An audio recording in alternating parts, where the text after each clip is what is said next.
Hello everyone, good evening. कैसे हैं आप लोग? उम्मीद करते हैं अच्छे होंगे। पॉलिटी का क्लास कल नहीं हुआ था तो थोड़ी सी हेल्थ ठीक नहीं थी। ठीक है, अब थोड़ा फाइन हूँ। तो लास्ट क्लास से हमने फंडामेंटल राइट्स स्टार्ट किए थे, जिसकी मैंने एक लेक्चर लिया था। तो आज की क्लास थोड़ी लंबी होने वाली है, ठीक है। बाकी दूसरा ये है कि मैं जब पढ़ाता हूँ तो मैं रिवीजन पे ज़्यादा फोकस रखता हूँ। मैं चीज़ों को पीछे तक, जब तक चीज़ें पिछले नहीं आती हैं तो आगे पढ़ाने में मज़ा नहीं आता। और मेरी कोशिश होती है कि बच्चा जो देख रहा है उसको 50% क्लास में पढ़ते पढ़ते ही लर्न हो जाए चीज़। तो मतलब क्लास पढ़ते पढ़ते बोरिंग नहीं होना चाहिए। तो इस तरीके से हम पढ़ाने की कोशिश करते हैं। बाकी अगर एक्सप्लेन ही करना है खाली, तो आप बुक के पेज लगा के मैं आपके साथ एक्सप्लेन करके जा सकता हूँ। आधे घंटे में आपको 2 घंटे की वीडियो पढ़ा सकता हूँ, लेकिन उसका फ़ायदा नहीं है कोई। ठीक है, चलिए अभी हम क्लास को स्टार्ट करते हैं। पहले मैंने लास्ट क्लास में क्या पढ़ाया था कि फंडामेंटल राइट आर्टिकल 12 से 35 तक आते हैं, पार्ट 3 में लिखे हैं, और आर्टिकल 12 से 35 तक हैं। टोटल फंडामेंटल राइट कितने? 6 हैं। हाँ, ये बच्चे ने थोड़ा करेक्शन भी करवाया था, तो स्पेलिंग थोड़ा मिस्टेक हो जाता है। ठीक है, मैग्ना कार्टा इसको बोलते हैं, तो स्पेलिंग मिस्टेक थोड़ा सा मैनेज कर लिया करो। तो Magna carta of constitution, source इसका यूएसए है। फिर मैंने आपको दोनों में फ़र्क समझा दिया था। उसके बाद हमने पढ़ा था इसके थोड़े करेक्टरिस्टिक्स क्या हैं। तो इंपॉर्टेंट पॉइंट आपको याद क्या क्या रखने हैं कि ये नेगेटिव पॉजिटिव दोनों इफेक्ट होते हैं इसके। ये एनफोर्सेबल है, जस्टिएबल है और बाउंडेबल भी है।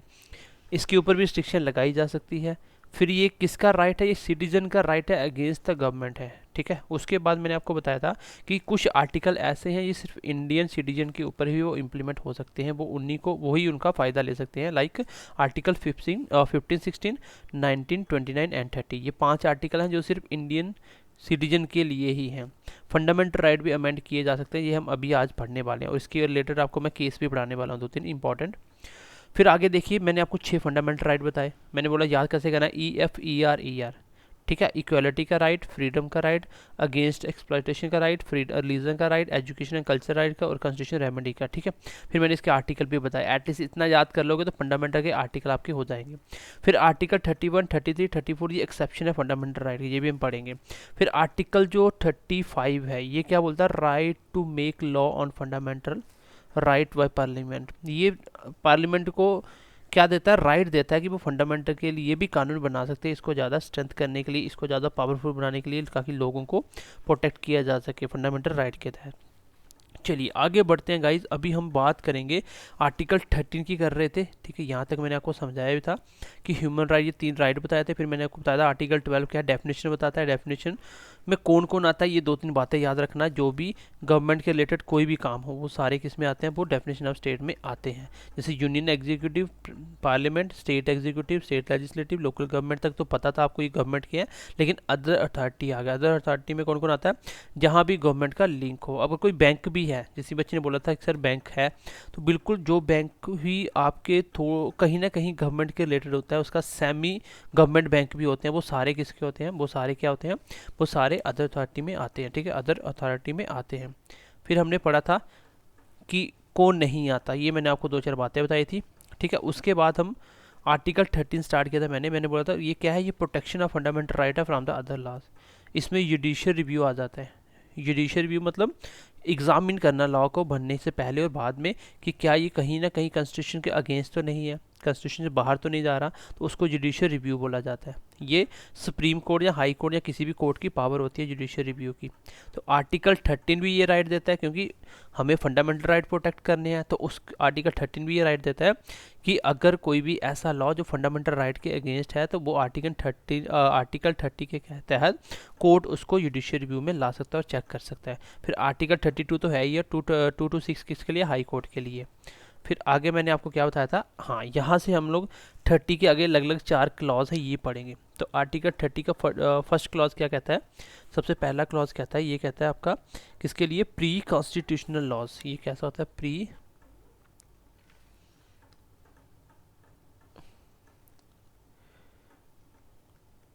Constitutional law. इसको साथ साथ नोट डाउन करना, बाकी मैं आपको नोट्स तो ये प्रोवाइड करवा ही दूंगा, लेकिन साथ साथ नोट डाउन करना। और ये वाला क्या बोलता है? मैं इसको चारों को लिख दूँ एक बार, ताकि थोड़ा सा टाइम बचाने की कोशिश करते हैं। चलिए इसका पहला देखिए, 13 आर्टिकल 13 का फर्स्ट क्लॉज क्या कहता है? Pre constitutional law. इसका मतलब जो कॉन्स्टिट्यूशन से पहले मतलब कोई लॉ बनता है, उसको पहले देखा जाता है। मतलब जब भी कोई बिल आता है समझ लीजिए, उसको देखा जाता है कि क्या ये कहीं ना कहीं फंडामेंटल राइट को इफेक्ट तो नहीं कर रहे। प्री का मतलब पहले, पोस्ट का मतलब बाद में। अगर वो कॉन्स्टिट्यूशन लॉ फंडामेंटल राइट को इफेक्ट कर रहा है, देन उस लॉ को नल एंड वॉइड कर दिया जाएगा, मतलब उसको एक्टिवेट नहीं होने दिया जाएगा, उसको पास नहीं किया जाएगा। ठीक है, तो प्री और पोस्ट का तो आपको मतलब समझ आ गया। फिर आर्टिकल 13 का थर्ड क्लॉज क्या कहता है, डेफिनेशन ऑफ लॉ, मतलब कौन कौन से लॉ की बात हो रही है, किस किस लॉ की बात हो रही है। एक याद रखना, मैं यहाँ पे लिखवा देता हूँ, जो 13 का थर्ड क्लॉज है, इसमें ये कौन कौन से लॉ की, जैसे कोई भी लॉ हो सकता है, जैसे कोई ऑर्डिनेंस पास किया, अगर वो कहीं ना कहीं आपका, कोई भी ऑर्डिनेंस पास होता है, अगर वो कहीं ना कहीं आपका क्या होगा, किसी फंडामेंटल राइट को इफेक्ट करता है, देन वो भी नल एंड वॉइड हो जाएगा। जैसे कोई ऑर्डर निकाला, कोई भी ऑर्डर निकाला पब्लिक के लिए, अगर उसमें वो ऑर्डर फंडामेंटल राइट को हर्ट करता है, उसको भी नहीं होगा। कोई भी नोटिफिकेशन नहीं कर रहा है, कोई भी नोटिफिकेशन हो सकता है, कोई भी रूल बनाया, जरूरी नहीं कि लॉ, कोई भी रूल बनाया, कोई भी रेगुलेशन, पब्लिक को रेगुलेट करने के लिए कोई रेगुलेशन लॉ लेके आया, या कोई बाय लॉज कोई ऐसा होता है, कोई बाय लॉज कोई ऐसा लॉ बनाया जाता है। ठीक है, तो ऐसा कोई भी, जैसे स्वार्डिनेट लेजिस्लेटर होता है, जैसे स्वार्डिनेट लेजिस्लेचर होता है, तो ये सारे के सारे किस में आ जाते हैं, ये रूल ऑफ लॉ में आ जाते हैं। ये आर्टिकल थर्ड क्लास क्या कहता है, रूल ऑफ लॉ। ठीक है, तो एक इसमें एक्सेप्शन याद रखना, ये एग्जाम में पूछा भी जाता है। ऐसा कोई भी नोटिस जो सिर्फ नोटिफाई करने के लिए बनाया गया है, मतलब उसको इम्प्लीमेंट नहीं करना, खाली लोगों को इंस्ट्रक्शन देने के लिए बनाया गया खाली, तो उसमें ये एक्टिवेट नहीं होता, क्योंकि उसमें किसी का फंडामेंटल हर्ट नहीं हो रहा, वो खाली इंस्ट्रक्शन है। दूसरा इसमें आपको याद रखना, मैं इसका पेन का कलर भी चेंज कर देता हूँ, सो एज आप लोग इसको नोट्स में अच्छे से देख पाओ। जो कॉन्स्टिट्यूशन अमेंडमेंट होती है, जो कॉन्स्टिट्यूशन अमेंडमेंट होती है, जो कॉन्स्टिट्यूशन में अमेंडमेंट की जाती है, ये इंक्लूड नहीं होती, नॉट इंक्लूड इन आर्टिकल 13। जो कॉन्स्टिट्यूशन की अमेंडमेंट की जाती है, ये आर्टिकल 13 में नहीं आती, क्योंकि आर्टिकल 13 के अकॉर्डिंग आप अमेंडमेंट को चैलेंज नहीं कर सकते कि ये फंडामेंटल राइट को हर्ट कर रहा है, ऐसा कुछ भी है। मतलब ये आर्टिकल 13 के दायरे में नहीं आती, कौन, कॉन्स्टिट्यूशन की जो अमेंडमेंट की जाती है। बाकी जितने भी मैंने बताया ये सारे लॉ होते हैं। ये इसलिए इसको ना कर पाए अमेंडमेंट को, क्योंकि आर्टिकल इसके बाद क्या किया गया था, जो आपका 34 क्लॉज है, इसको ऐड कर दिया गया था। उसने क्या बोला कि कोई भी आर्टिकल 13 का पॉइंट इम्प्लीमेंट नहीं होगा आर्टिकल 368 पे, मतलब 368 के अकॉर्डिंग अगर कोई लॉ बनता है, कोई कानून बनाता है, क्योंकि 368 क्या बताता है, ये बताता है कॉन्स्टिट्यूशन की अमेंडमेंट, और इसका कोई भी, अगर कोई इसके तहत कोई कानून बनता है, तो आर्टिकल 13 के अकॉर्डिंग आप लोग उसको चैलेंज नहीं कर सकते। ये बाद में ऐसा ये क्लॉज, आपका क्लॉज जोड़ दिया गया। ठीक है, ये वाला क्लॉज जोड़ दिया गया, तो क्योंकि ये 24th कॉन्स्टिट्यूशन अमेंडमेंट हुई थी, उसमें ये चीज़ ऐड कर दी गई थी। तो इतना आपको याद रखने की जरूरत नहीं है, सिंपली यहाँ से अगर क्वेश्चन डीपली आएगा, पहली बात कि आपको याद रखना, कोई भी आर्टिकल जब आप पढ़ते हो, जैसे आर्टिकल 13 पढ़ा, तो आर्टिकल 13 का मतलब मेन क्या था, आर्टिकल 13 का मतलब था कि फंडामेंटल राइट को बाकी वाले लॉ से बचाना, प्रोटेक्ट करके रखना। तो इसका मतलब उसका सबसे पहला क्लॉज उसी के लिए होगा। तो दो तरह के कानून, एक प्री कॉन्स्टिट्यूशन लॉ, एक पोस्ट कॉन्स्टिट्यूशन लॉ, दोनों को जुडिशियल रिव्यू के तहत आपको चेक करना होता है कि क्या ये फंडामेंटल राइट को हर्ट तो नहीं कर रहा। अगर ऐसा होता है तो वो नल एंड वाइड कर दिए जाएंगे। क्यों? क्योंकि हमें कॉन्स्टिट्यूशन राइट है, और हमें आर्टिकल 13 ये बताता है, ये आपके सुप्रीम कोर्ट या हाई किसी भी कोर्ट को परमिशन देता है कि आप कोई भी लॉ को चेक करिए क्या ये फंडामेंटल राइट को हर्ट तो नहीं करे, क्योंकि इसमें लिखा हुआ है साफ साफ आर्टिकल 13 में कि प्रोटेक्ट करना है। फिर इसके बाद इसमें डेफिनेशन दी गई इसकी कि कौन कौन से लॉ ऐसे होते हैं जिनको हमें आर्टिकल 13 के अकॉर्डिंग चेक करना। तो ये मैंने कुछ एग्जांपल बताया आपके, लेकिन इसमें एक्सेप्शन कैसे बन गया, क्योंकि आर्टिकल ये 13 का 4th क्लॉज बाद में जोड़ा गया, इसलिए ताकि आर्टिकल जो अमेंडमेंट की जाती है 368 के अकॉर्डिंग, उसका कोई भी लॉ जहाँ एक्टिवेट नहीं होगा। यहाँ से क्वेश्चन एक तो ये पूछा जाता है, मैं आपको मार्क करके देता हूँ, जब ये क्वेश्चन आते हैं ना, फिर बच्चों को लगता है ये डीप क्वेश्चन पूछे गए हैं कि क्लॉज के अंदर चला गया। तो मैं आपको क्लॉज इसलिए एक्सप्लेन कर रहा हूँ सो एज आपको थोड़ा आइडिया तो मिल जाए। कोई भी चीज़ जो होती है वो हमेशा लास्ट में ऐड की जाती है, तो आर्टिकल 13 के 4 क्लॉज मैंने बता दिए।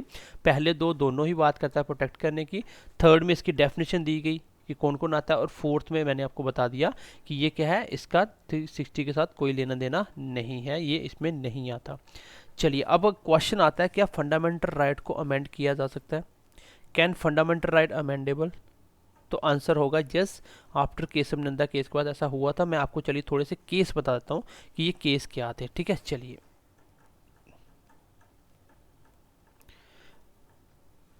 तो क्या फंडामेंटल राइट को अमेंड किया जा सकता है? तो आंसर क्या होगा इसका? आंसर इसका होगा यस, फंडामेंटल राइट अमेंडेबल है। इसका आंसर होगा यस, फंडामेंटल राइट को अमेंड किया जा सकता है, और बहुत बार किया भी जा चुका है। अब मैं आपको बताता हूँ कब फर्स्ट टाइम कैसे अमेंडमेंट हुई। थोड़ी सी आपको स्टोरी बताता हूँ ताकि आपको समझ आ जाए, और दूसरे में आपको इंपॉर्टेंट केस बताने वाला हूँ, ठीक है। इंपॉर्टेंट मैं आपको केस बताने वाला हूँ फंडामेंटल राइट के अकॉर्डिंग। आर्टिकल 13 आपको पूरी तरह से समझ आ चुका है। अब आपकी अच्छी नॉलेज के लिए और आपको बेटर अंडरस्टैंडिंग के लिए मैं कुछ केस बताता हूँ आपको। जैसे 26 जनवरी 1950 को हमारा कॉन्स्टिट्यूशन इनेक्ट कर दिया गया, सबको पता है, ठीक है। जैसे ही इसको इनेक्ट किया गया तो उसके बाद गवर्नमेंट क्या चाहती थी? गवर्नमेंट चाहती थी कि जो प्रॉपर्टी है वो इक्वली डिस्ट्रीब्यूट की जाए, सब लोगों को बराबर प्रॉपर्टी दी जाए, राइट टू प्रॉपर्टी के, क्योंकि फंडामेंटल राइट था पहले राइट टू प्रॉपर्टी, ठीक है 31। तो हुआ क्या थी, जो एक ना केस कर दिया गया सुप्रीम कोर्ट के अंदर, एक केस रखा गया कि राइट टू प्रॉपर्टी है, हमारा राइट है ये प्रॉपर्टी रखना, लेकिन गवर्नमेंट ऐसा नहीं कर सकती कि उनसे प्रॉपर्टी लेके बराबर बांट दे, ठीक है, क्योंकि प्रॉपर्टी नहीं देंगे हम लोग, क्योंकि हमारा फंडामेंटल राइट है, ये से हमारा फंडामेंटल राइट हर्ट होता है। तो हुआ क्या, नेहरू गवर्नमेंट ने सबसे पहले कॉन्स्टिट्यूशन अमेंडमेंट की, फर्स्ट कॉन्स्टिट्यूशन अमेंडमेंट एक्ट 1951, इसको लिख लेना, कॉन्स्टिट्यूशन अमेंडमेंट एक्ट। तो सबसे पहला एक कॉन्स्टिट्यूशन अमेंडमेंट की, जिसके बाद उसने क्या किया, 31A का पॉइंट जोड़ा इस, ठीक है, आर्टिकल 31A जोड़ा, और एक 31 का आर्टिकल बी जोड़ा।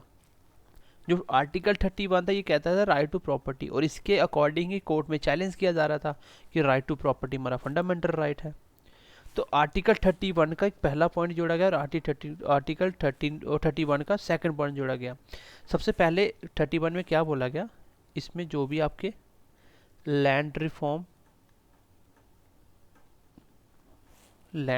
And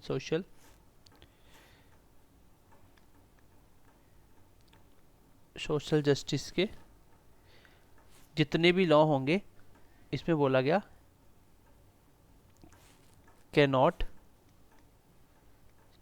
challenge in court like article 14 and 19। जैसे आर्टिकल 14 के कुछ पॉइंट है, 19 के कुछ पॉइंट है जिसको कोर्ट में चैलेंज नहीं किया जा सकता, तो ये 31 पॉइंट जोड़ा गया, 31A जोड़ा गया आर्टिकल। कब? जब सबसे पहला कॉन्स्टिट्यूशन अमेंडमेंट हुआ 1951 में, क्योंकि गवर्नमेंट चाहती थी कि हम जो लोग गरीब हैं उनको भी थोड़ी ज़मीन दें, लेकिन जो बड़े लोग थे उन लोगों ने केस कर दिया कि भाई ये तो हमारा फंडामेंटल राइट है, ये तो हमें कॉन्स्टिट्यूशन प्रोवाइड करता है फंडामेंटल राइट, तो आप तो हमारा फंडामेंटल राइट हर्ट कर रहे हो। तो फिर नेहरू गवर्नमेंट को सुप्रीम कोर्ट ने पहले डांट लगाई कि भाई आप गलत कर रहे हो। फिर नेहरू गवर्नमेंट ने क्या किया, सबसे पहले कॉन्स्टिट्यूशन को अमेंडमेंट की, एक सबसे पहली अमेंडमेंट आई 1951 में, फर्स्ट कॉन्स्टिट्यूशन अमेंडमेंट। इसमें क्या किया गया, एक 31 का फर्स्ट पॉइंट ए जोड़ा गया, ठीक है, एक 31A आर्टिकल जोड़ा गया और एक 31B जोड़ा गया। 31A में ये कहा गया कि जितने भी लैंड रिफॉर्म, मतलब भूमि सुधारक जितने भी कानून होंगे, जो भी आपके लैंड के रिलेटेड जो भी कानून है और सोशल जस्टिस के ऊपर, इसको कोर्ट में चैलेंज नहीं किया जा सकता, लाइक आर्टिकल 14 एंड 19। जैसे 14 के कुछ पॉइंट है जो उसमें कोर्ट में चैलेंज नहीं किया जाता। एक 31 का बी पॉइंट जोड़ा, उसमें क्या बोला गया, जितने भी आपके लैंड रिफॉर्म लॉ हैं,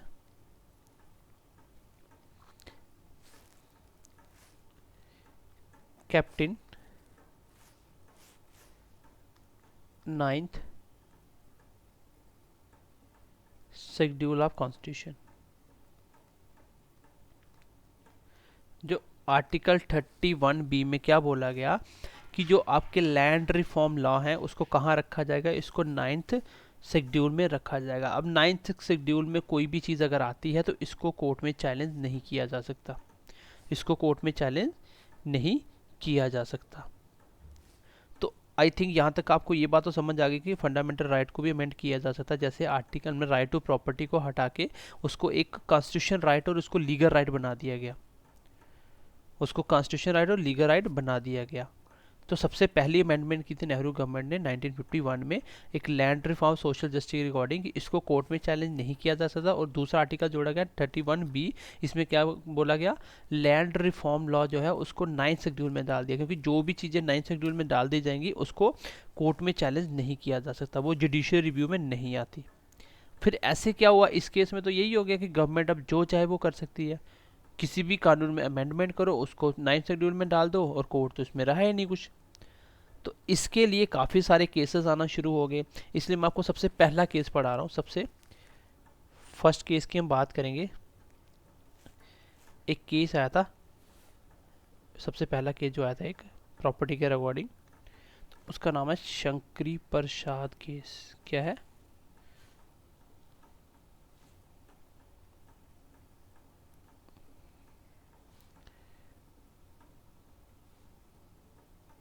शंकरी प्रसाद वर्सेस यूनियन ऑफ इंडिया, मतलब इंडियन गवर्नमेंट के अगेंस्ट केस। तो सबसे पहला जो एक लैंड के रिगार्डिंग सबसे पहला केस आया वो आया आपका शंकरी प्रसाद वर्सेस आपका यूनियन ऑफ इंडिया के अकॉर्डिंग एक पहला केस आया। ठीक है, ये कब आया था, ये आया था 1951 में, 1951 में। तो इसमें क्या बोला, इसमें ये बोला गया, इसमें बोला गया कि जो कॉन्स्टिट्यूशन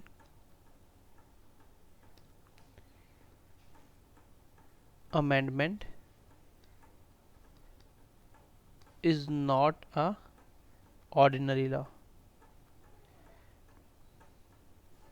ये कोई ऑर्डिनरी लॉ नहीं है। क्योंकि आपको पता है 13 का थर्ड पॉइंट क्या कहता है, जो 13 का फोर्थ जो क्लॉज है वो क्या कहता है, वो यही तो कहता है कि अमेंडमेंट इसमें नहीं आती, अमेंडमेंट को आप आर्टिकल 13 में नहीं ला सकते, लॉ में नहीं आता। तो उसने कॉन्स्टिट्यूशन ने बोला कि ये कॉन्स्टिट्यूशन अमेंडमेंट है, ये कोई ऑर्डिनरी लॉ नहीं है। और उसने क्या बोला, उसने ये बोला कि what constitution amendment is a special law.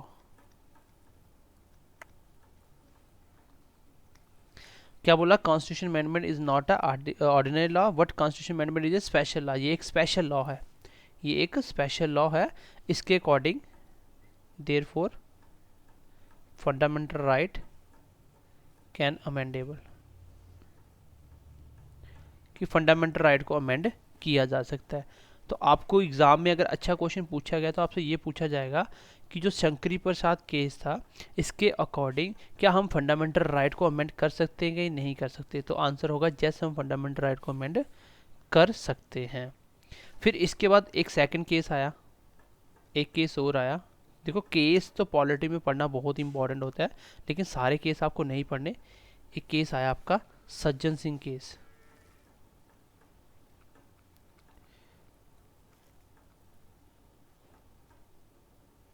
Case versus Rajasthan government.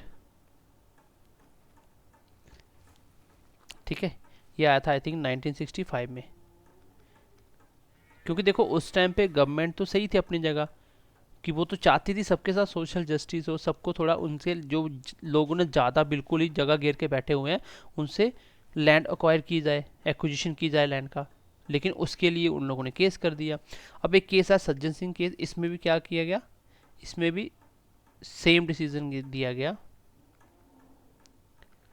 Same decision as Shankari Prasad case, Shankari Prasad case. जो शंकरी प्रसाद केस में डिसीजन दिए गए इसमें भी वही डिसीजन दिया गया। देखो इसमें आपका आर्टिकल 31 भी कवर हो रहा है अभी, ठीक है, इसलिए मैं आपको केस भी बता रहा हूँ और साथ साथ ये भी बता रहा हूँ कि फंडामेंटल राइट भी अमेंड किया जा सकता है। अच्छा, यहाँ तक बात तो चली, क्योंकि इसके रिलेटेड तो बहुत इंटरेस्टिंग थ्योरी है लैंड के रिलेटेड। इसके बाद फिर एक केस आया, फिर एक केस आया, उस केस का नाम है गोलकनाथ केस। कौन सा case? Golaknath case. Golaknath case versus Punjab. ठीक है, पंजाब स्टेट के अकॉर्डिंग ये, और उनके अगेंस्ट गोलकनाथ एक फैमिली थी जिनके पास लगभग 500 एकड़ की ज़मीन थी। ठीक है, और गवर्नमेंट ने क्या बोला कि हम इसको एक्विजिशन कर लेंगे, उसमें आपको 30 किले तक दे देंगे, एकड़ दे देंगे, 30 हेक्टर ज़मीन आपको दे दी जाएगी, बाकी सारी हम लोग क्या करेंगे, स्टेट गवर्नमेंट को दे देंगे, उसको सोशल वर्क के लिए यूज़ करेंगे। तो इतनी ज़्यादा ज़मीन जा रही थी, इन लोगों ने क्या किया, केस कर दिया। केस कर दिया कि ये तो गलत हो रहा है, ऐसा तो नहीं होना चाहिए। तो इस केस में बहुत इंपॉर्टेंट बात निकल के आती है। देखो यहाँ पे क्या हुआ, आपके 11 जज की एक बेंच बैठती है। ठीक है, 11 जजों की एक बेंच बैठती है, और इसमें ये एक डिसीजन निकल के आता है। इसमें डिसीजन आता है 6-5 से। 6 जो जज थे वो जैस बोलते हैं, 5 क्या बोलते हैं, नो बोलते हैं, और फाइनली डिसीजन क्या आता है, जस। और इस केस में क्या बोला गया, इसमें ना सुप्रीम कोर्ट ने डिसीजन चेंज कर दिया। जो इनके रिलेटेड डिसीजन आ रहे थे ऊपर, जो हमने 2 केसेस में पढ़ा कि फंडामेंटल राइट को अमेंड किया जा सकता है, लेकिन इन लोगों ने डिसीजन चेंज करके क्या बोला, गोलकनाथ केस के बाद क्या बोला गया, इसके बाद बोला कि जो कॉन्स्टिट्यूशन अमेंडमेंट है is not a special law. पहले क्या बोला था, ये एक स्पेशल लॉ है, अब बोला गया एक स्पेशल लॉ नहीं है, what it is a ordinary law. ये एक ऑर्डिनरी लॉ है। सो फंडामेंटल राइट कैनॉट अमेंड। सो फंडामेंटल राइट कैनॉट अमेंड। तो बेसिकली आपने देखा कि जो गोलकनाथ केस आया था, गोलकनाथ केस जो पंजाब स्टेट गवर्नमेंट के अगेंस्ट आया था, इस केस में क्या बोला गया, जो पहले आपका शंकरी प्रसाद केस और सज्जन सिंह केस में ये बोला गया था कि फंडामेंटल राइट को अमेंड किया जा सकता है, लोगों के फंडामेंटल राइट को भी अमेंड करके कम किया जा सकता है। लेकिन यहाँ गोलकनाथ केस में क्या हुआ, 11 जजों की एक बेंच बैठती है, 11 जिसमें 6-5 से डिसीजन आता है, और सुप्रीम कोर्ट ने अपना डिसीजन चेंज कर दिया यहाँ पे कि कॉन्स्टिट्यूशन अमेंडमेंट एक स्पेशल लॉ नहीं है, ये एक ऑर्डिनरी लॉ है। सो हम फंडामेंटल राइट को अमेंड नहीं कर सकते, मैं फंडामेंटल राइट को अमेंड नहीं कर सकते। लेकिन इसका इफेक्ट कैसा था, इस केस का इफेक्ट कैसा था, इस केस का इफेक्ट कैसा था, ये इंपॉर्टेंट पॉइंट है, ये भी देखना। वो था प्रोस्पेक्टिव था। कैसा था, ये प्रोस्पेक्टिव था, प्रोस्पेक्टिव इफेक्ट था। अब प्रोस्पेक्टिव इफेक्ट का मतलब क्या होता है, प्रोस्पेक्टिव का मतलब क्या होता है कि अब फंडामेंटल राइट में कुछ भी अगर चेंज होता है, जो भी चेंज हुआ वो पिछली बातों पे लागू नहीं होगा, लेकिन जो फ्यूचर में होने वाला है, फ्यूचर में कोई भी अगर ऐसा कुछ होता है तो उनके ऊपर ये जो हमने अभी डिसीजन दिया ये लागू होगा, पहले जो होना था वो हो गया। एक होता है रेस्ट्रोस्पेक्टिव। ठीक है, इसका मतलब क्या होता है, रेस्ट्रोस्पेक्टिव का मतलब होता है जिसमें आज मान लीजिए कोई अगर लॉ बनता है, उसका जो भी रिजल्ट होता है तो वो जो पहले गलतियां हुई उनके ऊपर भी इम्प्लीमेंट होता है, वो पहले जो गलती हुई उनके ऊपर भी इम्प्लीमेंट होता है। लेकिन जितने भी क्रिमिनल केस होते हैं उन सब में ये रिट्रोस्पेक्टिव इफेक्ट नहीं लगता, उसमें आगे का लगता है। मतलब आज मान ली किसी ने कत्ल किया, आज जो सज़ा है, और आज 10 साल के बाद मान लो उसकी सज़ा, डायरेक्ट बोलते हैं कि इसकी सज़ा फांसी होगी, लेकिन जिसने आज किया है उसको 10 साल के बाद के अकॉर्डिंग फांसी नहीं मिलेगी। ठीक है, तो ये तो मतलब रेट्रोस्पेक्टिव क्या होता है, जो पिछली बात पे भी लागू हो जाए, आज बना कानून लेकिन पीछे जो भी गलतियां हुई उस पर भी लग जाए। लेकिन प्रोस्पेक्टिव इफेक्ट क्या होता है, जो इसके बाद अब कुछ भी होगा उसके ऊपर ये बात लगी जो हमने बोली। तो 3 केस स्टिल मैंने अभी तक आपको पढ़ाए। सबसे पहले मैंने शंकरी प्रसाद केस बताया जिसमें सुप्रीम कोर्ट ने बोला फंडामेंटल राइट अमेंड किया जा सकता है। फिर आया उसके बाद सज्जन सिंह केस, सेम बात यही बोली गई। फिर जब गोलकनाथ केस आया, तो उस केस में क्या बोला गया, 1967 का केस है ये, 1967। तो एग्जैक्ट डेट करने की आपको लर्न करने की जरूरत है नहीं वैसे। इस केस में 11 जजों की एक बेंच बैठी जिसमें 6-5 से डिसीजन आया। उस डिसीजन में क्या बोला गया कि आपका जो कॉन्स्टिट्यूशन अमेंडमेंट है उसको नहीं किया जा सकता फंडामेंटल राइट को, कॉन्स्टिट्यूशन अमेंड नहीं किया जा सकता फंडामेंटल राइट को। ठीक है, इसके बाद क्या हुआ, इसके बाद इंदिरा गांधी जी आती हैं। इंदिरा गांधी गवर्नमेंट थी, वो क्या करती हैं, 24th कॉन्स्टिट्यूशन अमेंडमेंट 1971 में एक नया अमेंडमेंट करती हैं, 24th कॉन्स्टिट्यूशन अमेंडमेंट करती हैं, जिसमें ये क्या बोला गया, इन लोग इसने यहाँ बोला गया कि जो 13 का 4th पॉइंट है उसमें क्या होगा, आर्टिकल 30 की कोई भी बात अप्लाई नहीं होगी,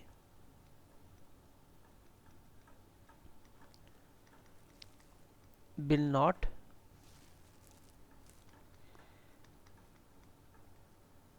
इम्प्लीमेंट ऑन आर्टिकल 368। यही मैंने बताया था, ये एक पॉइंट जोड़ा गया 13 का 4th पॉइंट। एक पॉइंट क्या बोला गया कि 360, इसमें भी 3rd क्लॉज इसमें जोड़ दिया गया। इसमें क्या बोला गया कि any point of 368 does not implement on article 13। मतलब 13 का कोई भी पॉइंट 360 पे इम्प्लीमेंट नहीं होगा, मतलब अमेंडमेंट आर्टिकल 30 में नहीं आती। और इसके साथ साथ 368 में भी ये बात जोड़ दी गई 3rd क्लॉज में कि अब 13 का पॉइंट इसके यहाँ पे कोई इम्प्लीमेंट नहीं होगा। ठीक है, तो यहाँ तक था आपका गोलकनाथ का केस, जिसमें क्या बोला गया कि फंडामेंटल को राइट को अमेंड नहीं किया जा सकता। क्या नहीं किया जाता है, अमेंड नहीं किया जा सकता। और इसका इफेक्ट कैसा था, प्रोस्पेक्टिव था। अब आगे जो भी होगा इसके अकॉर्डिंग होगा। और 24th अमेंडमेंट में ये बात जोड़ दी गई आर्टिकल 13 का 4th क्लॉज में कि आर्टिकल 13 का कोई भी पॉइंट अमेंडमेंट पे एक्टिवेट नहीं होगा और अमेंडमेंट वाला आर्टिकल 13 पे एक्टिवेट नहीं होगा। अभी तक तो ये चल रहा था, लेकिन इसके बाद का जो केस है बहुत ही इंपॉर्टेंट है। इसके बाद का केस है आपका केशव नंदा केस। ये तो सबसे इंपॉर्टेंट केस है, और अगर आपने पॉलिटी में ये केस नहीं पढ़ा तो इसका मतलब आपने पॉलिटी नहीं पढ़ी।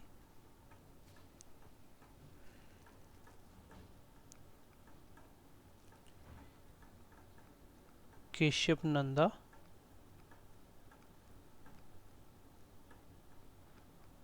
भारती मिसेस स्टेट ऑफ केरला। तो ये एक केस आया केशव नंदा भारती केस, बहुत इंपॉर्टेंट केस है। कोई केस ना याद रखो लेकिन इसको तो याद करना पड़ेगा। कोई भी केस ना याद रखो लेकिन इसको याद करना पड़ेगा, क्योंकि ये आपको पता होना चाहिए। पॉलिटी में ये आज तक की सबसे बड़ी बेंच बैठी यहाँ पे। आपको मैं बता दूँ, यहाँ पे लगभग 13 जज की बेंच बैठी थी, जिसका डिसीजन आया था 7 से। मतलब 7 ने बोला जो भी केस का रिजल्ट है यस बोला, और जो 6 से 9 बोला, ओवरऑल रिजल्ट क्या बन गया, फिर जस बन गया। इसके बारे में आपको एक छोटी सी बात याद रखनी है, अभी तक का सबसे बड़ा केस है, बिगेस्ट केस इन कॉन्स्टिट्यूशन, या आप बोल सकते हो अभी तक ये सबसे बड़ी बेंच है, लार्जेस्ट बेंच।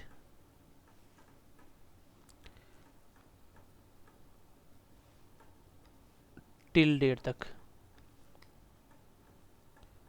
अभी तक मैं आपको बता दूं सबसे बड़ी बेंच है 13 जजों की, जो केशव नंदा भारती केस में बैठी थी। इसमें क्या बोला गया, इसमें जो बोला गया, इसमें ये बोला गया कि जो पार्लियामेंट है, पार्लियामेंट में अमेंड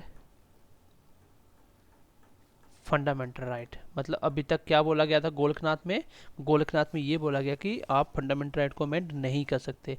लेकिन यहाँ केशव नंदा केस के बाद ये बोल दिया गया कि पार्लियामेंट फंडामेंटल राइट को अमेंड कर सकती है, लेकिन एक एक्सेप्शन दी गई, एक्सेप्ट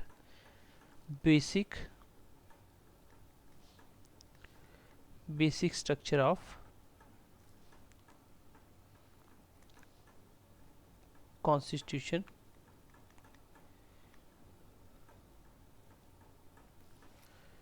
जो बेसिक स्ट्रक्चर होंगे कॉन्स्टिट्यूशन के, उसको आप लोग अमेंड नहीं कर सकते, उसको आप अमेंड नहीं कर सकते। ये चीज़ ध्यान से पढ़ना। यहाँ पे ये बोल दिया गया कि बिल्कुल पार्लियामेंट अमेंडमेंट कर सकती है फंडामेंटल राइट में, लेकिन जो बेसिक स्ट्रक्चर्स होंगे कॉन्स्टिट्यूशन के उसको चेंज नहीं कर सकती। इट मीन्स कि केशव नंदा केस ने टोटली गोलकनाथ केस को क्या किया, अपोज किया, बिल्कुल अपोजिट हो गया। उसमें ये बोला जा रहा था कि कॉन्स्टिट्यूशन को अमेंड नहीं किया जा सकता, लेकिन केशव नंदा में क्या बोल दिया गया कि बिल्कुल अमेंड किया जा सकता है। लेकिन बेसिक स्ट्रक्चर में क्या क्या आएगा, कॉन्स्टिट्यूशन का बेसिक स्ट्रक्चर किसको बोला जाएगा, तो ये डिसाइड करेगा आपका सुप्रीम कोर्ट। कौन डिसाइड करेगा कि बेसिक स्ट्रक्चर में क्या आएगा, क्योंकि ऐसे तो गवर्नमेंट क्या करेगी, कुछ भी चेंज करती रहेगी। ये डिसाइड करेगा सुप्रीम कोर्ट ऑफ इंडिया। ये सुप्रीम कोर्ट डिसाइड करेगा कि बेसिक स्ट्रक्चर में क्या क्या आएगा। मैं आपको लिखवा देता हूँ थोड़े से, जो basic structure time to time case आते चलेगा, चीज़ें ऐड होती चली गई। सबसे पहले बेसिक स्ट्रक्चर में क्या क्या आता है, जैसे आप लिख लो, जैसे इक्वलिटी आ गया। इक्वलिटी के मामले में फंडामेंटल अमेंडमेंट नहीं की जा सकती, लेकिन इन सब में भी एक्सेप्शंस होती हैं। उसके बाद जैसे आपका आ गया फ्रीडमनेस,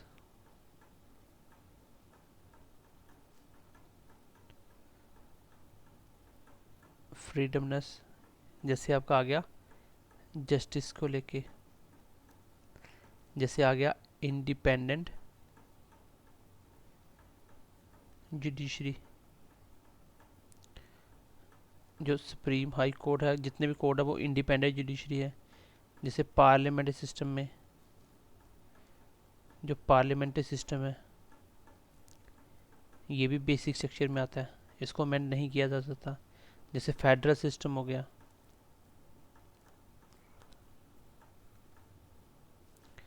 ठीक है, जैसे फेडरल सिस्टम हो गया। जैसे सोवरेन हो गया, सोवरेन मैंने आपको पढ़ाया था। जैसे रूल ऑफ लॉ हो गया, जैसे जुडिशरी रिव्यू हो गया। जुडिशरी रिव्यू क्या होता है कि इसमें आपका जो सुप्रीम कोर्ट, हाई कोर्ट, कोई भी कोर्ट है वो क्या करता है, कोई भी अगर लॉ बना है तो उसका जुडिशरी रिव्यू कर सकता है, क्या ये हमारे बेसिक स्ट्रक्चर को अफेक्ट तो नहीं कर रहा। ठीक है, ये भी अब ये बेसिक स्ट्रक्चर हो गया, क्या ये कॉन्स्टिट्यूशन को अफेक्ट तो नहीं कर रहा। और टाइम टू टाइम ये ऐड होते चले जाते हैं, जैसे जैसे केस आते चले जाएंगे। ये मैंने आपको इंपॉर्टेंट बता दिए कि केशव नंदा भारती केस अभी तक का सबसे बड़ा केस है। इसमें 13 जजों की बेंच बैठी थी, जिसका डिसीजन 7 से आया था। ये भी आपका लैंड रिफॉर्म के अकॉर्डिंग था। ये अभी तक का सबसे बड़ा बेंच था, जिसमें 13 जज बैठे थे। पार्लियामेंट इसने बोला कि बिल्कुल अमेंड कर सकते हैं फंडामेंटल राइट को, लेकिन बेसिक स्ट्रक्चर को छोड़ के। जो कॉन्स्टिट्यूशन के बेसिक स्ट्रक्चर में क्या क्या आएगा, जो बेसिक बातें, जैसे इक्वालिटी हो गया, फ्रीडमनेस हो गया, जस्टिस हो गया, इंडिपेंडेंट जुडिशरी हो गया, पार्लियामेंट्री सिस्टम हो गया, फेडरल सिस्टम हो गया, सोवरेन हो गया, रूल ऑफ लॉ हो गया, जुडिशरी रिव्यू हो गया। ये कुछ बातें मैंने बताई जो बेसिक स्ट्रक्चर है, लेकिन ये टाइम टू टाइम डिसीजन कौन देता है, कौन डिसाइड करता है, ये आपका डिसाइड किया जाता है सुप्रीम कोर्ट के द्वारा। जैसे इसमें एक और वर्ड जो जैसे सेकुलरिज्म वर्ड जोड़ दो, ठीक है। जैसे आपका ये मुंबई केस आया था 1993 के अंदर, उसमें ये बात जोड़ी गई थी। तो ये चीज़ें कुछ मैंने आपको केशव नंदा भारती केस के बारे में बता दिया कि बेसिक स्ट्रक्चर में क्या आता है, ये सुप्रीम कोर्ट ही डिसाइड करेगा, ठीक है। अब आगे बात आती है कि इंदिरा गांधी, देखो इंदिरा गांधी चाहती थी कि इसको चेंज करना, क्यों, क्योंकि इंदिरा गांधी बहुत कुछ चेंज करना चाहती थी। तो उनको लगा कि अब हम हर चीज़ को चेंज नहीं कर पाएंगे, क्योंकि यहाँ पे क्या आ रहा है बीच में, ये तो बेसिक स्ट्रक्चर को हम लोग अमेंड नहीं कर सकते, यहाँ पे तो सुप्रीम कोर्ट आ जाएगा बीच में। तो इसको लेके आपके इंदिरा गांधी जी ने, मैं यहाँ तक अभी तक आपको चारों केस के लिए बता देता हूँ जो हमने पढ़े। हमने अभी पढ़ रहे हैं कि क्या फंडामेंटल राइट को अमेंड किया जा सकता है, आंसर है यस किया जा सकता है। कैसे कैसे, देखो इसकी हिस्ट्री बनती है। पहले हमने, सबसे पहले जब आपका कॉन्स्टिट्यूशन लागू हो जाता है 1950 के अंदर, सबसे पहले अमेंडमेंट की गई। क्यों की गई, क्योंकि नेहरू गवर्नमेंट चाहती थी कि लैंड रिफॉर्म किया जाए, जिन लोगों के पास ज़्यादा लैंड है उनसे लैंड एक्विजिशन किया जाए और गरीबों में बांटी जाए, सोशल जस्टिस में इस्तेमाल की जाए।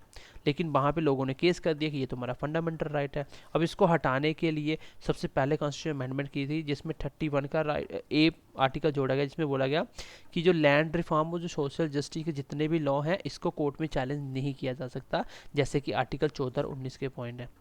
तो इसका मतलब ये हो गया कि अब जो भी लैंड के रिकॉर्डिंग हम लॉ बनाएंगे उसको कोर्ट चैलेंज नहीं कर सकता, हम लैंड अभी कोर्ट सरकार को मना नहीं कर सकती।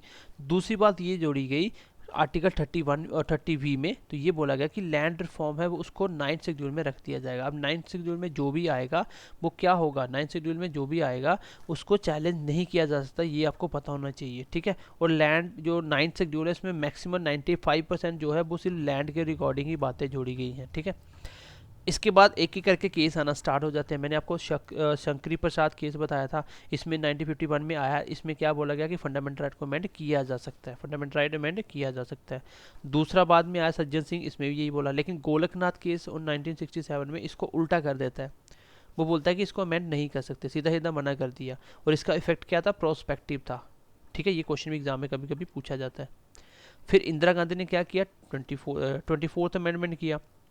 इसमें उसने 13 का 4th क्लॉज और 68 का 3rd क्लॉज जोड़ा गया, जिसमें क्या बोला गया कि इन दोनों की बातें एक दूसरे पे इम्प्लीमेंट नहीं होगी, क्योंकि अगर हम 34th को उसका 68 की बातें इसमें इम्प्लीमेंट नहीं होगी, लेकिन 368 के अकॉर्डिंग फिर 368 को इफेक्ट करेगा 13 आर्टिकल, तो दोनों को उल्टा चेंज कर दिया गया ताकि ये दोनों एक दूसरे को इफेक्ट ना करे, दोनों को सीधा सीधा मना कर दिया गया, ठीक है।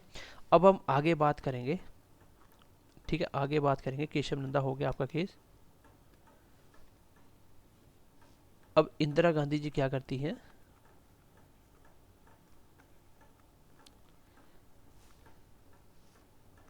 इंदिरा गांधी नहीं चाहती थी कि ऐसा हो, क्योंकि उनको अब ये लगने लगा कि बेसिक स्ट्रक्चर में जो चीज़ें बोल दी गई उसको हम चेंज नहीं कर सकते। इसलिए इंदिरा गांधी जी ने 42nd कॉन्स्टिट्यूशन अमेंडमेंट करवाई, जिसमें नई बातें जोड़ी गई। 368 का एक 4th क्लॉज भी जोड़ दिया गया और 368 का एक 5th क्लॉज भी जोड़ दिया गया अमेंडमेंट वाला। उसने क्या बोला, जो कॉन्स्टिट्यूशन अमेंडमेंट होगी, जो कॉन्स्टिट्यूशन अमेंडमेंट होगी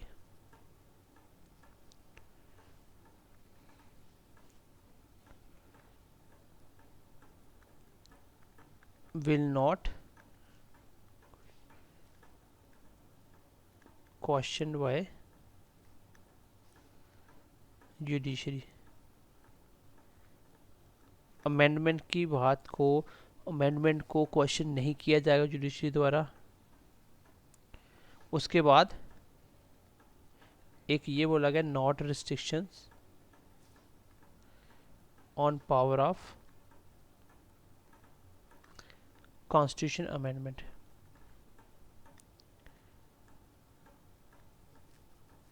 एक और बात ये बोली गई कि रिस्ट्रिक्शन नहीं लगाई जा सकती, ठीक है। रिस्ट्रिक्शन का स्पेलिंग ठीक कर लेना, नहीं तो बच्चे स्पेलिंग को लेके ज़्यादा बोलते हैं।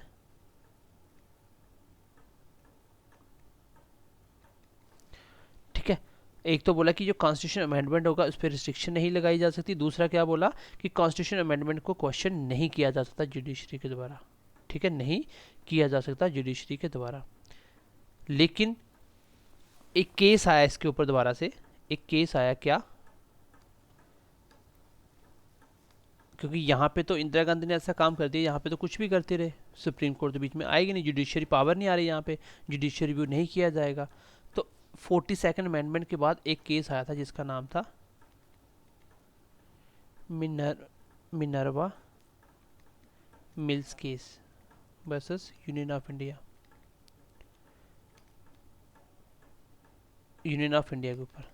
तो इस केस के बाद क्या हुआ, इस केस के बाद जो 368 का 4th पॉइंट जोड़ा गया और जो 368 का 5th पॉइंट जोड़ा गया, इन दोनों को सुप्रीम कोर्ट ने बोला ये क्या है, ये आपके अनकॉन्स्टिट्यूशन है, ये अनकॉन्स्टिट्यूशन है, ये हम लोग अमेंड नहीं करेंगे, ये अनकॉन्स्टिट्यूशन है, इसको हम लोग इसको एक्सेप्ट नहीं करेंगे, ये क्या है आपके अनकॉन्स्टिट्यूशन है। इसलिए दोनों की दोनों क्या होगी बातें यहाँ पे ख़त्म कर दी गई और ऐड कर दिया गया, क्या ऐड कर दिया गया, जो जुडिशरी रिव्यू होगा, जुडिशरी रिव्यू जो बेसिक स्ट्रक्चर होगा उसके ऊपर होगा।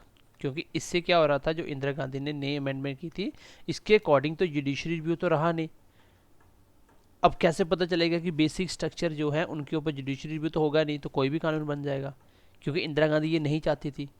तो इसलिए यहाँ पे इस केस में एक चीज़ और सॉल्व होगी कि क्या कि जो भी आपका बेसिक स्ट्रक्चर्स हैं, फंडामेंटल राइट अमेंड कर सकते हो बिल्कुल करिए, लेकिन बेसिक स्ट्रक्चर चेंज नहीं कर सकते। इसको इंदिरा गांधी चेंज करना चाहती थी।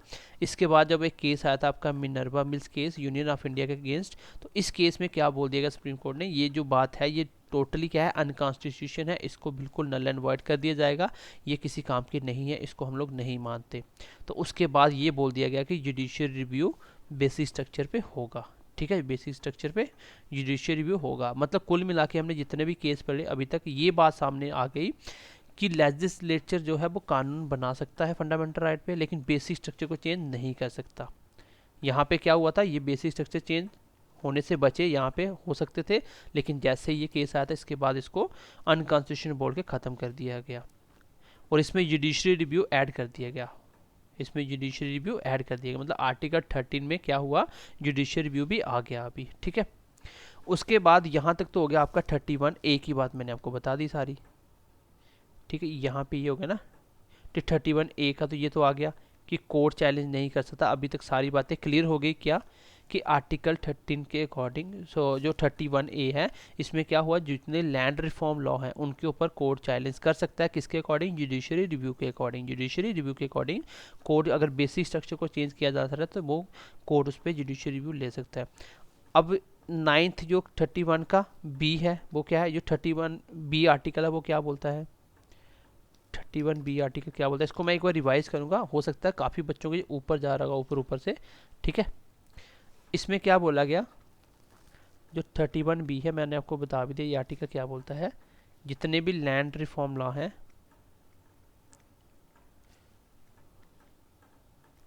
ये टोटल कितने हैं, 284 लगभग। 9th शेड्यूल में 284 है, जिसमें 95% तो क्या है, ये लैंड के अकॉर्डिंग है, लैंड लॉ है रिफॉर्म के, और 5% क्या है जिसमें अदर कुछ और चीज़ें हैं। 95% जो आपका 9th शेड्यूल है उसमें क्या है, 95% ऐसे लॉ रखे हैं, सब्जेक्ट हैं जो सिर्फ और सिर्फ लैंड के रिगार्डिंग है। ठीक है, ये क्या बोला गया कि 31 में जो आपके land reform include in 9th schedule of constitution.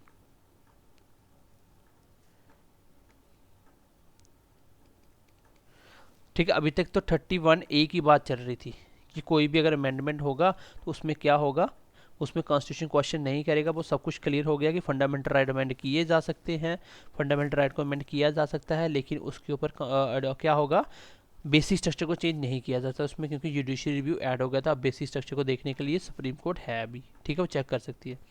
लेकिन 31st का जो बी आर्टिकल है वो क्या बोलता है, उसमें बोलता है कि जो भी 9th शेड्यूल में डाला जाएगा उसको अब कोर्ट चैलेंज नहीं कर सकती। इसका मतलब फिर वही हुआ कि कोई भी चीज़ बनेगी उसको शेड्यूल बी में डाल दो, 9th में डाल दो, और उसको चैलेंज नहीं किया जा सकता। कोई भी कानून बनाओ, कुछ भी बनाओ, ठीक है। लेकिन इसमें एक केस और आता है इसके ऊपर भी, क्योंकि जब केस आते हैं तभी चीज़ें सॉल्व होती हैं। इसके बाद केस आता है, कौन सा केस आता है, एक कोहिलो केस। किसके अगेंस्ट, तमिलनाडु के अगेंस्ट। किसके अगेंस्ट, तमिलनाडु के अगेंस्ट, तमिलनाडु। तो एक कोहिलो केस आता है तमिलनाडु और स्टेट गवर्नमेंट के अगेंस्ट। इसमें एक चीज़ और बोली गई, क्या, इसमें ये बोल दिया गया जो 9th शेड्यूल है does not under judicial review, मतलब कि इस पे जुडिशियल रिव्यू नहीं होगा। लेकिन यहाँ पे कंडीशन दी गई, ऐसे तो गवर्नमेंट सबको 9th बी में डाल सकती थी। वो रहा कि जितने भी लॉ होंगे any law in 9th schedule, जो भी 9th शेड्यूल में जितने भी लॉ रखे गए होंगे वो क्या होने चाहिए, आफ्टर 24 अप्रैल 1973 एक, और दूसरा क्या बोला गया, any law does not follow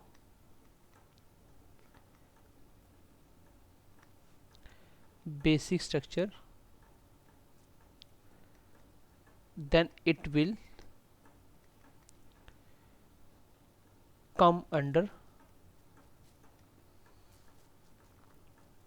judiciary review. बोल रहा है कि जितने भी आपके 9th शेड्यूल में डाले गए, कब 1973 जब केशव नंदा केस आया था, उसी में तो बोला क्या गया कि बेसिक आप बेसिक स्ट्रक्चर को चेंज नहीं कर सकते। इसमें बोला गया कि इसके बाद जितने भी केस आए थे 1973 के बाद जितने भी केस आए थे उसको 9th शेड्यूल में रखा गया है, ठीक है, कोई इशू नहीं है। इसके बाद कोई भी ऐसा लॉ जो बेसिक स्ट्रक्चर को फॉलो नहीं कर रहा, वो चाहे 9th शेड्यूल में भी रखे हों, वो भी अंडर जुडिशियल रिव्यू आ जाएगा। ठीक है, वो भी अंडर जुडिशियल रिव्यू आ जाएगा। तो कोहली केस, ये कोहिलो केस के बाद ये चीज़ फाइनल होगी। रिजल्ट इसका ये आया, 9th schedule also under judicial review. ठीक है, ये इसका रिजल्ट है। पहले क्या था, पहले 9th शेड्यूल जो था वो इसके अंडर नहीं आता था।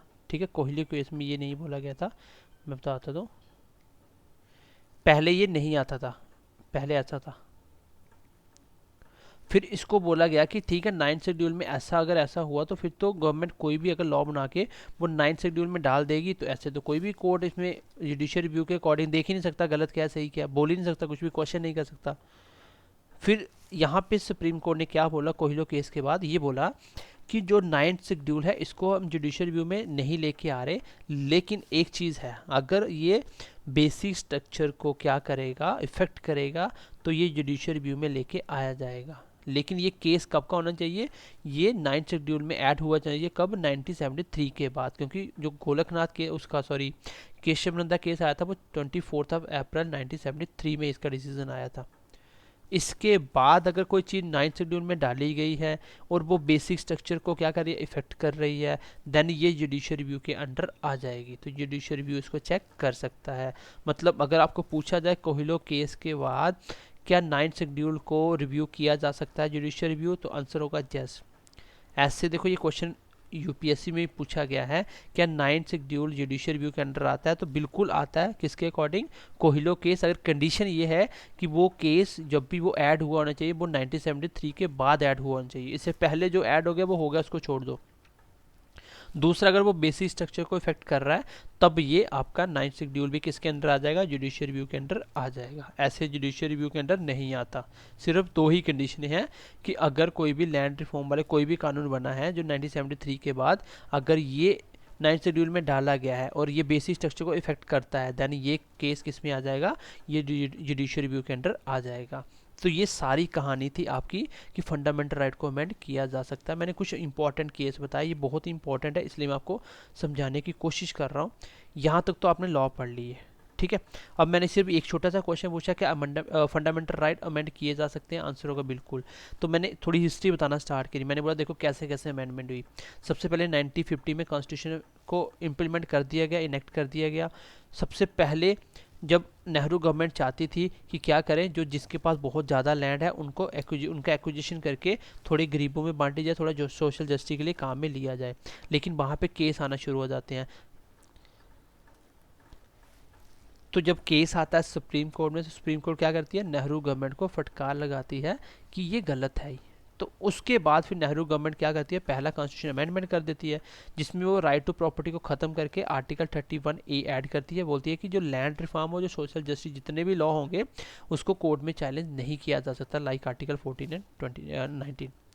एक बात और उसमें बोली गई कि 31B भी ऐड किया गया, उसमें बोला गया कि जो लैंड रिफॉर्म है उसको 9th शेड्यूल में रख दिया गया। अब इन दोनों की कहानी हम पढ़ते जा रहे थे कि भाई अगर गवर्नमेंट ने बोल दिया कि इसको चैलेंज नहीं किया जा सकता, इस हिसाब से वो कोई भी लॉ बना के तो ऐसा तो नहीं कर सकती। दूसरा ये बोला कि इसको 9th शेड्यूल में डाल दो, 9th शेड्यूल में जो भी बातें होगी उसको जुडिशियल रिव्यू में वो आता ही नहीं है। तो इसके रिकॉर्डिंग फिर केस आना स्टार्ट हो गए। तो सबसे पहले शंकरी प्रसाद केस पढ़ाया मैंने, स्टेट यूनियन ऑफ इंडिया के अगेंस्ट जो आया था 1951 में ही आ गया था उसी टाइम।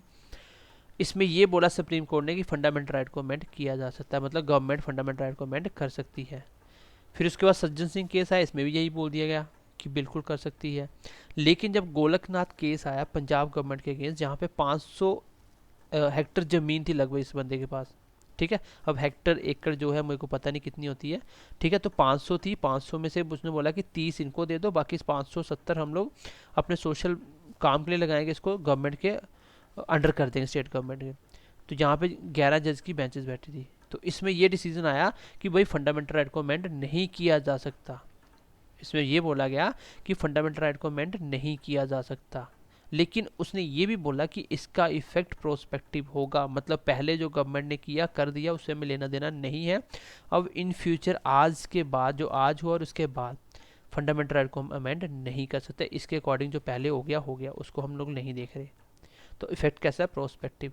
फिर इंदिरा गांधी चाहती थी, इंदिरा गांधी ने क्या किया, इसको चेंज करने के लिए आर्टिकल का कॉन्स्टिट्यूशन अमेंडमेंट करवाई एक और, जिसमें 31 का 4th पॉइंट क्या जोड़ा गया कि आर्टिकल 13 की कोई भी बात 360 पे इम्प्लीमेंट नहीं होगी और 360 की कोई भी बात इस पे इम्प्लीमेंट नहीं होगी। तो ये बात उसने ऐड करवाई। इसके बाद क्या हुआ, गोलकनाथ केस के बाद केशव नंदा भारती केस आ गया केरला, स्टेट ऑफ केरला के अगेंस्ट, जिसमें सबसे बड़ी आज तक की बेंच बैठी 13 जजों की, जिसका डिसीजन 7 से आया। इसमें पार्लियामेंट में क्या अमेंड किया कि इसमें पार्लियामेंट अमेंड कर सकती है फंडामेंटल, ये बात बोली गई। केशव नंदा में क्या बोली, सिर्फ गोलकनाथ केस को छोड़ के सब में यही बोला कि फंडामेंटल राइट अमेंड किए जा सकते हैं। लेकिन ये केशव नंदा केस बहुत इंपॉर्टेंट था, सबसे बड़ा केस था। फिर इसमें ये भी बोला गया कि बेसिक स्ट्रक्चर को अमेंड नहीं किया जा सकता। बेसिक स्ट्रक्चर भी यहाँ पे थोड़े से डिसाइड करेंगे, सुप्रीम कोर्ट इसको करेगी। फिर इंदिरा गांधी ने क्या किया, जो केशव नंदा केस को इसको चेंज करने के लिए, ये तो बेसिक स्ट्रक्चर हम लोग नहीं चेंज कर सकते, इसलिए उसने 2 पॉइंट जोड़े। एक आर्टिकल 368 का 4 था, क्योंकि आर्टिकल 368 टोटली अमेंडमेंट के अकॉर्डिंग है। तो 368 का जो चौथा आपका क्लॉज जोड़ा, उसमें ये बोला कि कॉन्स्टिट्यूशन अमेंडमेंट जो होगी इसको क्वेश्चन नहीं किया जा सकता। एक पॉइंट जोड़ा कि इसमें कोई भी रिस्ट्रिक्शन नहीं होगी पावर पे अमेंडमेंट की, जो अमेंडमेंट की उसकी पावर पे रिस्ट्रिक्शन नहीं की जाएगी। तो इन दोनों पॉइंट को जब मिनर्वा मिल्स केस आया था, तो इसमें दोनों को अनकॉन्स्टिट्यूशनल बोल के ख़त्म कर दिया और जुडिशियल रिव्यू बोला गया कि बेसिक स्ट्रक्चर पे जुडिशियल रिव्यू रहेगा। केशव नंदा में ये बोला गया कि बेसिक स्ट्रक्चर पे जुडिशियल रिव्यू होगा, ठीक है, और फंडामेंटल राइट अमेंड हो सकते हैं लेकिन बेसिक स्ट्रक्चर नहीं। इंदिरा गांधी ने कोशिश करी चेंज करने की, लेकिन इसको क्या हुआ, अनकॉन्स्टिट्यूशनल बोल के ख़त्म कर दिया गया। इसके बाद 31B की बात करी, जिसमें हमने लैंड रिफॉर्म को 9th शेड्यूल में रखा था। इसके बारे में मैंने आपको पढ़ाना स्टार्ट किया, वो तो क्लियर होगी बात कि जुडिशियल रिव्यू में कौन आता है, ठीक है। अब 9th शेड्यूल में डालने का मतलब ये हो गया कि अब कोर्ट इसमें एक्शन नहीं ले सकती। इसके बाद कोहिलो केस आ जाता है। कोहिलो केस में क्या बोला जाता है कि ठीक है, 9th शेड्यूल को गवर्नमेंट जुडिशियल रिव्यू में नहीं लेके आता सुप्रीम कोर्ट, ठीक है, गवर्नमेंट को बोला जाता है कि सुप्रीम कोर्ट नहीं लेके आता, लेकिन एक कंडीशन है, अगर 97 के बाद कोई केस आया और वो बेसिक स्ट्रक्चर को क्या करता है, इफेक्ट करता है, तब हम लोग इसको जुडिशियल रिव्यू में ला सकते हैं। इट मीन्स कि कोहिलियो केस में क्या बोला गया कि जुडिशियल रिव्यू में 9th शेड्यूल भी आता है। अभी तक 9th शेड्यूल में डालने का मतलब था कोई भी इसके रिव्यू में नहीं आएगा, लेकिन अब क्या हुआ, जुडिशियल रिव्यू में आना स्टार्ट हो गया। ये था आपका आर्टिकल 13 सारा, और उसके बाद अमेंडमेंट के बारे में मैंने आपको प्रॉपर्टी वाला भी लॉ पूरा पढ़ा दिया कि प्रॉपर्टी की क्या कहानी थी, प्रॉपर्टी किस प्रकार बांटी जाती है, ठीक है। बाकी हम 31 को दोबारा से एक बार पढ़ेंगे अच्छे से, और भी फिलहाल के लिए इतना सफिशिएंट आपके लिए, जिसमें मैंने आपको केस बता दी थोड़े। अब हम बात करेंगे आर्टिकल